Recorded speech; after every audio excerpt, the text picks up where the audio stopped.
उसी आजमगढ़ में जिससे मुस्लिम समाज के ऊपर समाजवादी पार्टी ताल ठोकती है कि यह हमारा गढ़ है, उस गढ़ में मुस्लिम समाज का एक भी चेहरा ना उतार करके धर्मेंद्र यादव को बदायूं से उठा करके वहां पर प्रत्याशी बनाना समाजवादी पार्टी का जो परिवारवाद है, जो अपने परिवारवाद के बारे में केवल सोचती है और मुसलमानों को सिर्फ और सिर्फ मूर्ख बनाती है, मुसलमानों को सिर्फ और सिर्फ गुमराह करने का काम करती है, उनके मुंह पर तमाचा मारते हुए बहन मायावती ने वहां पर पसमानदा समाज से महिला उम्मीदवार को, मुस्लिम महिला उम्मीदवार को, शुभहा अंसारी को प्रत्याशी बना करके पूरे मुस्लिम समाज को मैसेज देने का काम किया कि देश में दलित पिछड़ों के अलावा मुस्लिम समाज के भी पिछड़े और दलितों के लिए सबसे ज्यादा अगर कोई काम करने वाला है तो सिर्फ और सिर्फ बीएसपी सुप्रीमो बहन मायावती है।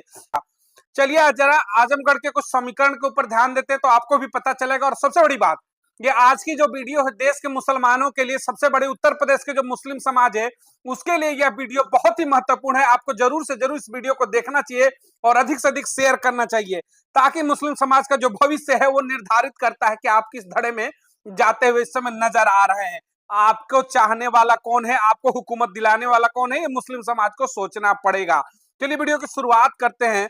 सबसे पहले हम बात कर रहे हैं जिस तरीके से आजमगढ़ का सर्वे है, तो आजमगढ़ में आप बात करेंगे बीएसपी की जो प्रत्याशी बहुजन समाज पार्टी ने प्रत्याशी उतारा सबिहा अंसारी को।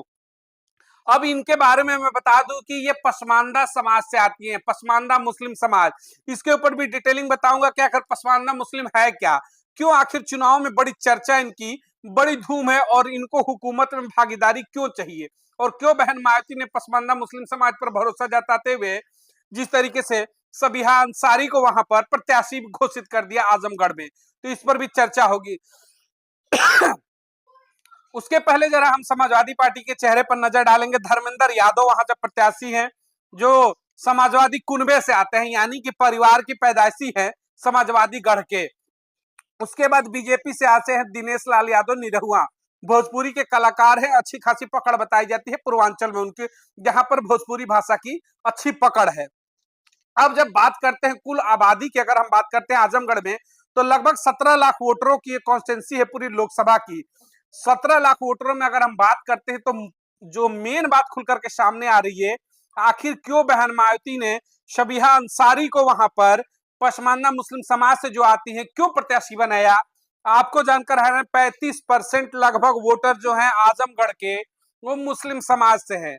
उस 35% वोटरों में लगभग के 80% वोटर जो है वो पसमानदा समाज से आते हैं। यानी कि पसमानदा समाज वो है जो मुस्लिम समाज में पिछड़ा वर्ग होता है, जो शिक्षित नहीं है, जो कि जैसे हमारे यहाँ तमाम कैटेगरी होती है हिंदू समाज के अंदर, उस तरीके से जो पिछड़ा समाज उसमें है मुस्लिम समाज, उसे पसमानदा समाज कहा जाता है, जिसके साथ छुआछूत होता है, भेदभाव होता है, जिसको प्रतिनिधित्व नहीं मिलता है। उसकी आबादी लगभग 80% वहां बताई जाती है, यानी कि 35% मुस्लिम आबादी के बीच 17% दलित है। यानी दलित मुस्लिम का फैक्टर जो है वही चुनाव हराने और जिताने का काम आजमगढ़ में लगातार करते आया है कई दशकों से, जो कि अभी भी प्रभावशाली है। वहीं 19% जिस तरीके से बात करते तो सवर्ण वोट है जो अलग अलग तरीके से वहां पर बटे हुए हैं।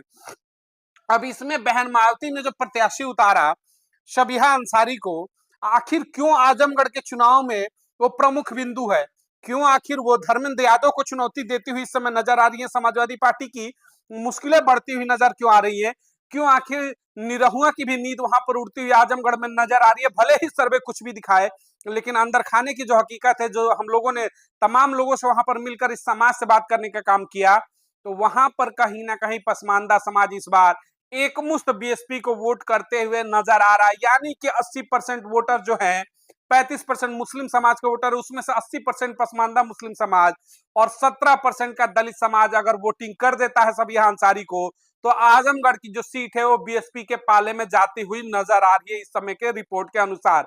अब जरा चर्चा करते हैं कि आखिर इनकी आबादी कितनी है। पसमानदा मुस्लिमों की अगर आबादी की बात करें तो पूरे यूपी में लगभग 19 से 20% आबादी इनकी बताई जाती है। ये वो तबका है जो मुस्लिम समाज में आज भी शिक्षा के पिछले पायदान पर है, तमाम चीजों में छुआछूत भेदभाव में अभी भी पिछले पायदान पर है। तो ये समाज को सबसे ज्यादा अगर तवज्जो देने का किसी ने काम किया शुरू से, तो वो सिर्फ और सिर्फ भारतीय राजनीति का एक चेहरा है, बहन मायावती बीएसपी सुप्रीमो, जिन्होंने इस समाज को, मुस्लिम समाज को, और मुस्लिम समाज में जो पिछड़ा समाज है यानी पसमानदा मुस्लिम है, उनको भागीदारी देने का काम यहाँ पर बहन मायावती ने किया। ये निर्णय बड़ा है। 2022 के चुनाव में मैं जरा आपको ले जाना चाहूंगा। 2022 का जब विधानसभा चुनाव हुआ तो उसमें जिस तरीके से हम लोगों ने देखा कि कितने मतलब विधायक चुन करके गए इस समाज से, जरा उस पर नजर डालते हैं, फिर आपको पता चलेगा कि आजमगढ़ में बीएसपी की प्रत्याशी मजबूत क्यों है। आखिर मैं क्यों बार बार पसमानदा मुस्लिम समाज की बात कर रहा हूं। आपको बता दूं 2022 विधानसभा उत्तर प्रदेश में 34 मुस्लिम विधायक चुन करके लखनऊ संसद में विधानसभा में पहुंचे। जी हाँ, 34 मुस्लिम समाज के विधायक लखनऊ विधानसभा चुनकर गए 2022 में।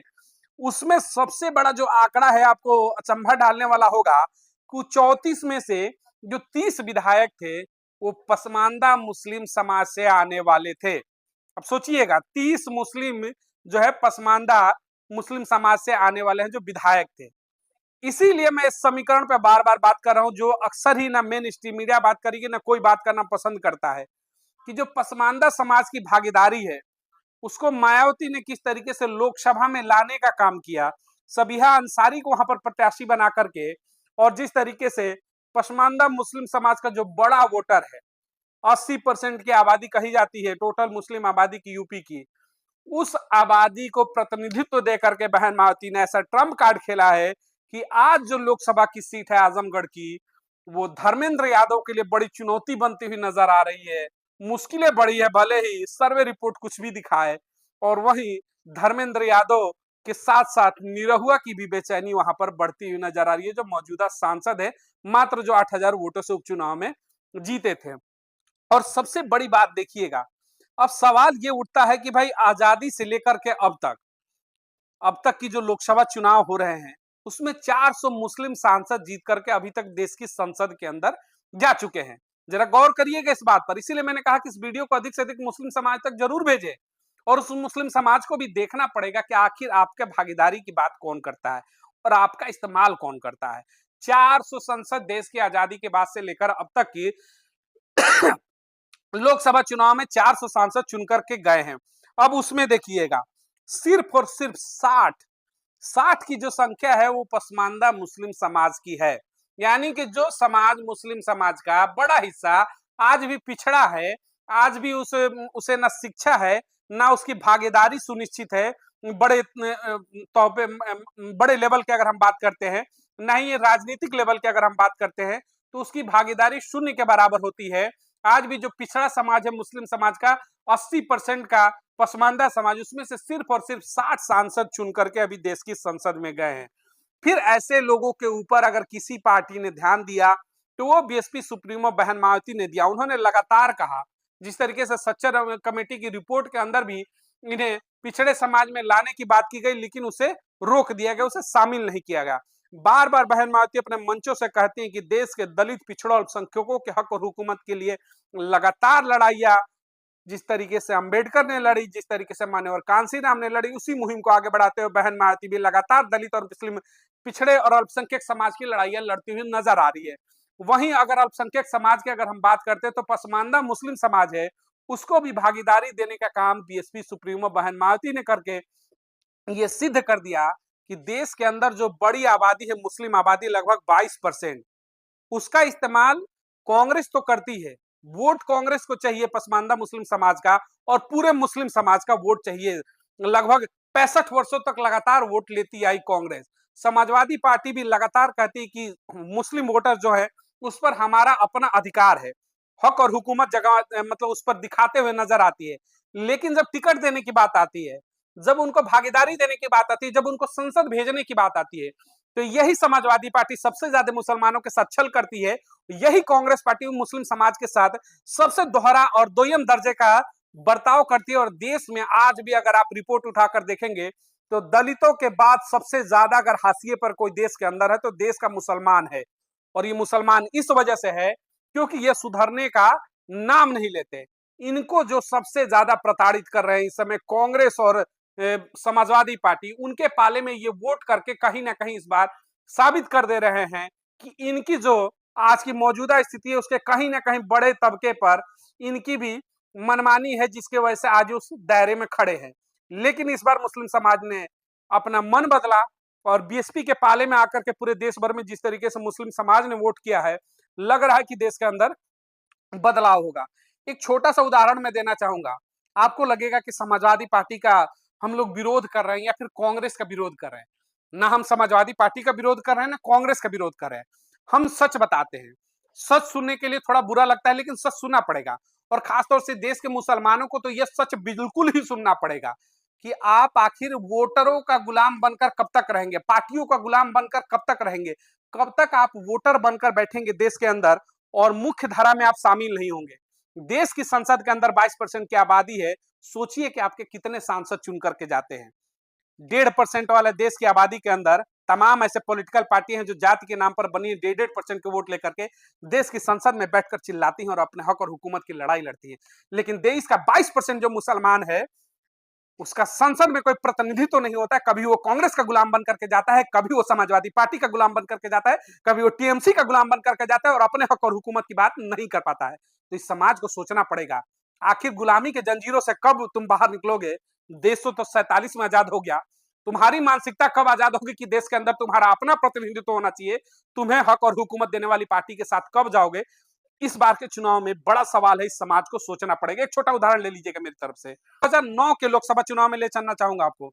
2009 का जब लोकसभा चुनाव हो रहा था, तो बदायूं सीट से मैं आपको बता दूं 6 बार के जो सांसद थे मुस्लिम समाज के। अब समाजवादी पार्टी कहती है ना कि मैं रखवाला हूं मुस्लिम समाज का, उसके लिए बड़ा सवाल है। 2009 में बदायूं सीट से 6 बार के सांसद सलीम इकबाल शेरवानी, उनका टिकट समाजवादी पार्टी काटती है। अब सबसे बड़ा दिलचस्प बात देखिएगा, 6 बार के सांसद सलीम इकबाल शेरवानी का बदायूं से 2009 में टिकट काटा जाता है। और टिकट को दिया किसे जाता है? यही आजमगढ़ के जो वर्तमान के प्रत्याशी है धर्मेंद्र यादव को। यानी मुसलमानों का वोट चाहिए, मुसलमानों के सीट काटेंगे और धर्मेंद्र यादव के यानी अपने परिवार के अंदर सीट देंगे और फिर कहेंगे कि मुसलमानों का वोट चाहिए।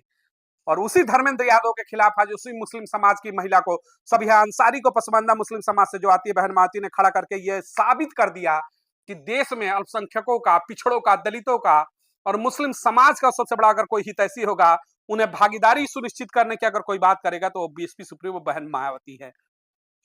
तो इस तरीके से इस बार आजमगढ़ की अगर सीट देखेंगे तो 80% पसमानदा मुस्लिम समाज भी मैसेज समझ चुका है कि उनकी भलाई सिर्फ और सिर्फ बीएसपी में है।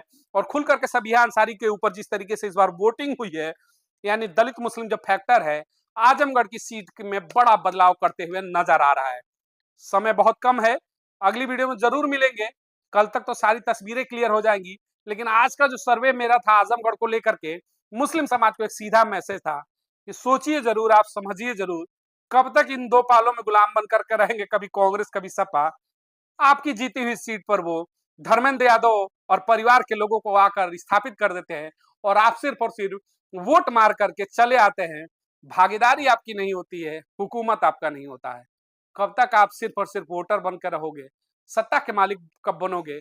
इस 22% मुस्लिम समाज से एक बड़ा सवाल है कल के सर्वे के बाद, जिस तरीके से देश के अंदर चल रहा है। मिलेंगे अगली तमाम बड़ी खबरों को लेकर के। चैनल को अधिक से अधिक लोगों तक जरूर वीडियो को शेयर करें ताकि उन लोगों तक ये पहुंचे, और सब्सक्राइब जरूर करें ताकि मदद मिलती रहे। बहुत बहुत धन्यवाद। जय हिंद।